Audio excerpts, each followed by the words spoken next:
ഇനി എല്ലാവരോടുമുള്ള പ്രത്യേക അറിയിപ്പാണ്. അത് വേനൽ ചൂട് കടുത്തിരിക്കുന്നു. സംസ്ഥാനത്ത് താപനില വളരെ ഉയരാൻ സാധ്യതയുണ്ട്. വിവിധ ജില്ലകളിൽ കേന്ദ്ര കാലാവസ്ഥാ വകുപ്പ് ഇന്ന് മഞ്ഞ അലർട്ട് പ്രഖ്യാപിച്ചിട്ടുണ്ട്.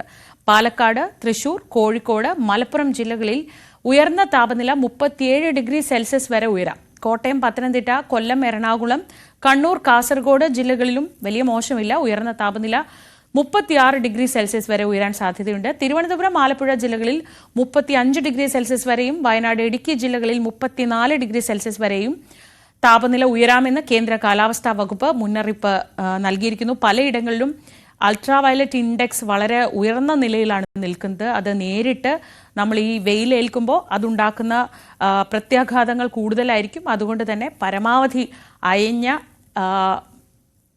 ലൈറ്റ് കളർ നിറമുള്ള വസ്ത്രങ്ങൾ ധരിക്കുക, വെള്ളം ധാരാളം കുടിക്കുക, കയ്യിലൊരു കുട കരുതുക, കഴിയുമെങ്കിൽ സൺഗ്ലാസസ് ഉപയോഗിക്കാമെങ്കിൽ അത് ഉപയോഗിക്കുക. അങ്ങനെ ഏതൊക്കെ രീതിയിലാണോ നമുക്ക് ചൂട് നേരിട്ട് വെയിൽ നേരിട്ട് ഏൽക്കുന്ന സാഹചര്യമുള്ളത് അതെല്ലാം ഒഴിവാക്കി പരമാവധി സുരക്ഷിതരായിരിക്കാൻ ശ്രമിക്കുക.